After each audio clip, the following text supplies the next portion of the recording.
Today I will teach the rest part of this chapter. In the previous class, I have completed up to the second step of metallurgy, that is the concentration of concentration step. Today I will start from the third step of metallurgy, that is the extraction of metal from the concentrated ore. The extraction of metal from the concentration ore involves two steps. The first step is the conversion of concentrated ore into metal oxide, that is known as that step is also known as oxidation step. And second step is the conversion of metal oxide into metal. The step is known as reduction step. So the first step of the extraction of metal from the concentrated ore, that is the conversion of concentrated ore into metal oxide. This step is also known as oxidation, because in this step the ore that present in our concentrated ore is converted into its corresponding oxide form. These steps involves two methods. The first method is the calcination. Second method is the roasting. In the calcination method, in the concentrated ore is heated in absence of air above the below the melting point of the metal. So now the question arises, how we convert the metal into metal oxide by heating it in absence of air. So for this purpose, we selected metal in which the oxygen must be present, as in form of either oxide or in form of carbonate. For example, our hematite ore, that is iron, from which the iron is extracted. This is the formula for hematite ore. If it is heated, it is converted into the iron oxide and water is removed as moisture. In the calcination process also helps to remove the moisture present in our ore, or the volatile substance that like arsenic, antimony, that are present in our ore. Then the next method, that is the roasting method. In the roasting method, the concentrated ore is heated in presence of air. So for this in presence of air below the melting point of metal. So for this process, we generally use such type of ore which do not contain oxide. For example, sulfide. Basically, sulfide ore is converted into the oxide form by this process. This is our lead sulfide, that is also known as galena. When it is heated in presence of oxygen, it converts into lead oxide and sulfur dioxide removed as a byproduct. Then the next step of the extraction of metal is the conversion of metal oxide into metal. This step is also known as reduction, because reduction means the removal of oxygen. So the method name is melting. In this method, the concentrated or the roasted ore is mixed with suitable quantity of coke or charcoal, which act as our reducing agent. Reducing agent means it is the chemical that can help to remove the oxygen. This mixture is heated to the high temperature above its melting point. For example, when the lead oxide is heated in presence of carbon, carbon means our coke or charcoal. The lead oxide is converted into lead and carbon is converted into carbon monoxide as a byproduct. So this is all about the fourth step of metallurgy, that is the extraction of metal from the concentrated ore.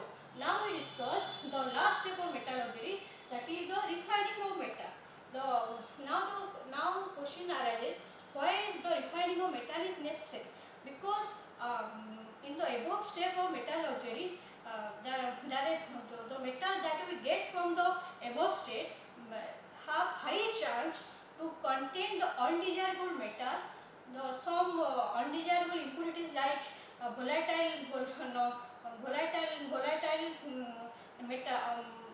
volatile substance like arsenic, antimony, the flux and and slags. So in this method we have to remove that undesirable impurities from our desirable metals.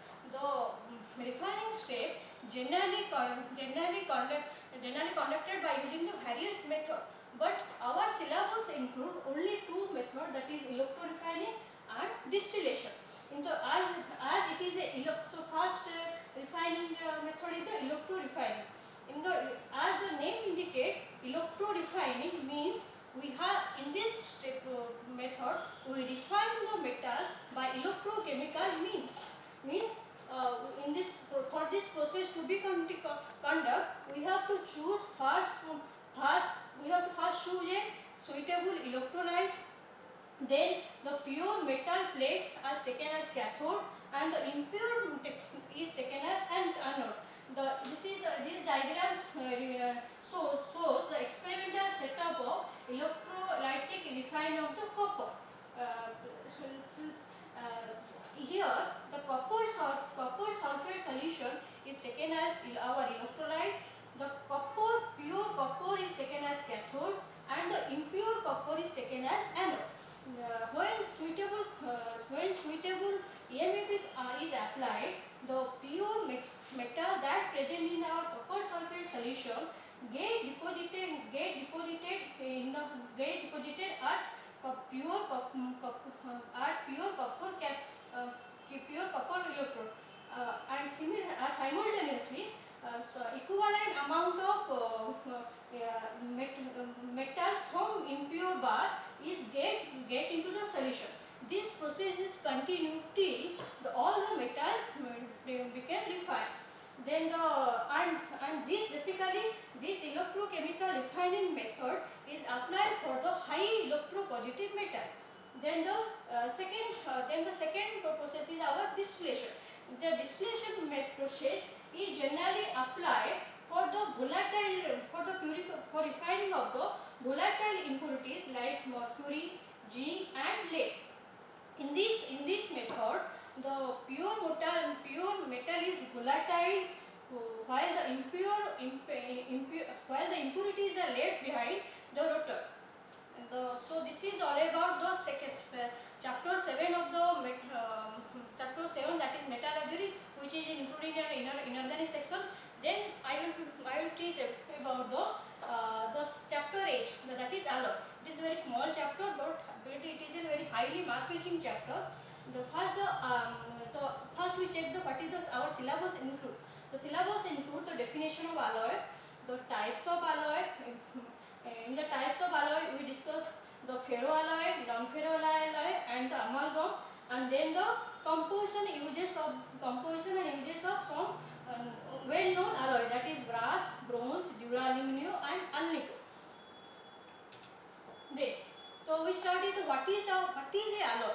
A alloy is a homogeneous solid made by melting together either two or more metals or one metal with a non-metal. The non-metal usually carbon, phosphorus and silicon.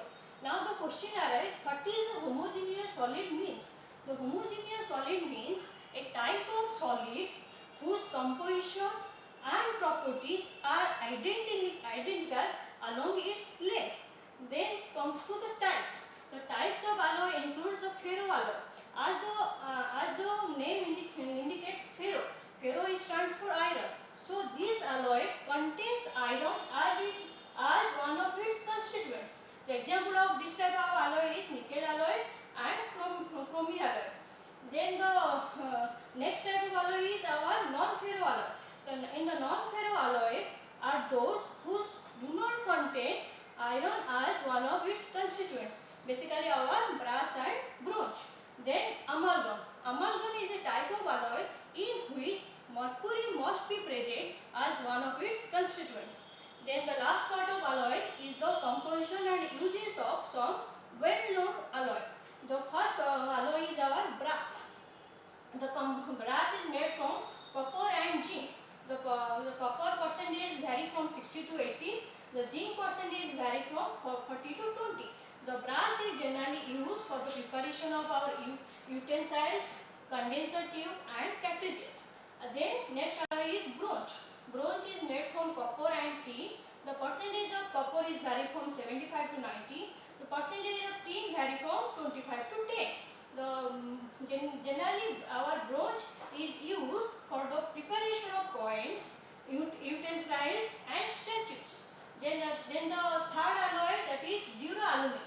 Duralumin is made from aluminium, copper, manganese and magnesium.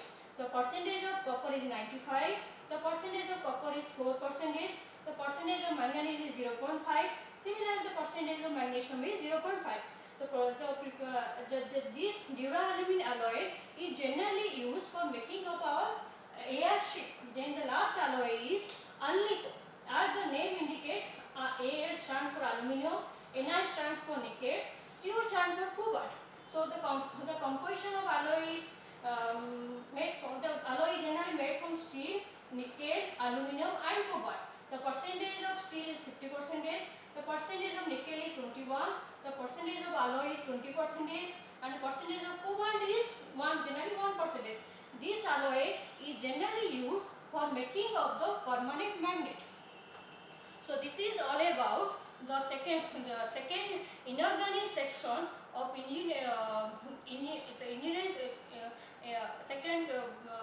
that included in the second step of engineering chemistry syllabus. Thank you all for watching the video.